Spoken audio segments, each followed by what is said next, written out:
gabadha walaashayda waa Xabsa Maxamed Luqmaan la dhahaa, gabar oo ganacsade ahayd, iskool mar dhow soo dhamaysay. Iskoolka markay soo dhamaysay ganacsi ay ku biirtay, ganacsiga hataana aniga u furay. Markaan gabar yar oo 22 jir waaye, marka waxaa laga afduubtay iyadoo dukaankeeda joogta ayaa laga waday.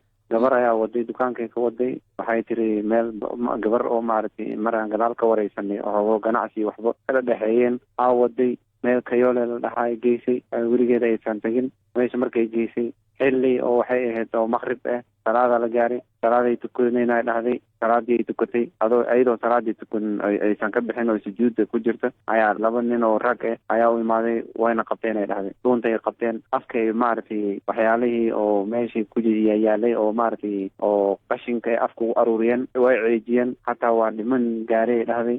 maaragtay xoogihii oo jaraaxada maaragtay meeshay kasoo gaartay. adeelaa kulli xaal meeshii markii laga afduubtay talaadadii ay ahayd ilaa hadda way maqneed. waxaa nagu maqaalo ah in gabadha la helay, warkaas maxaa ka jiro?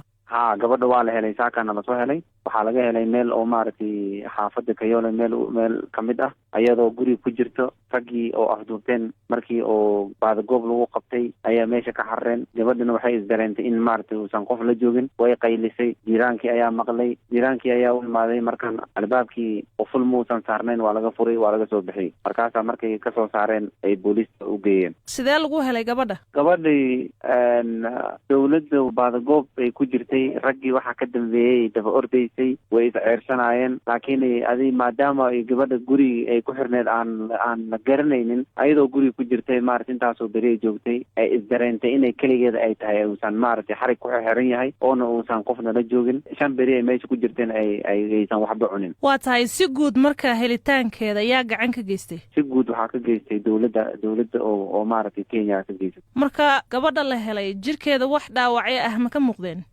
wejigeeda iyo gacmaha ay maaragtay aad ay ka muuqdeen dhaawacyo. waa tahay hadda xaalkeeda waa sidee? hadda xaalkeeda isbitaal ay ku jirtaa, filimba ayaa ku socota. maaragtay xoogahoo jirkeedii masolskii dhan ayaa dhacay. jirkeeda ayadaas cunaysay, intaasoo beri joogtay, jirkeeda waa is cunaysay. hadda alxamdulilah hadda filimba ayaa ku socota. ma jiraan cid ilaa iyo hadda loo soo qabtay falkaasi ee afduub?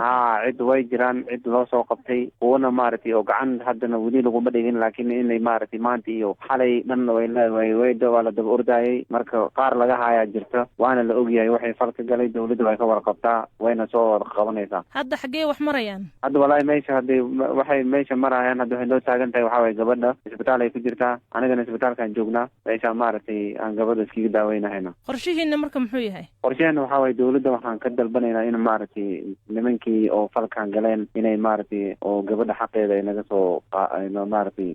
sakariye intii ay gabadhu maqnayd waxaa la isla dhex marayay in afduubayaasha ay dalbadeen lacag madax furasho ah, warkaas maxaa ka jira? waa sax. lacag lacag oo ransom ayay dalbadeen, ay ku dhahaayaan gabadhiina haddii in soo daayin rabno 5 milyan waa in ay siisiin oo u dhiganta $50,000. ma la siiyey marka lacagta? lama siinin. in yar xitaa? in yar hataa lama siinin. laakiin waxay sameynayeen gabadha lacag account ay qabtay wax kalaba bahaayeen. anigana markaa ogaanay inay wax ka bixiyeen 2 maalin ayaan u tagnay booliista, warqad aan ka dalbanay oo lagu xiraayo accountigaan ka xirnay.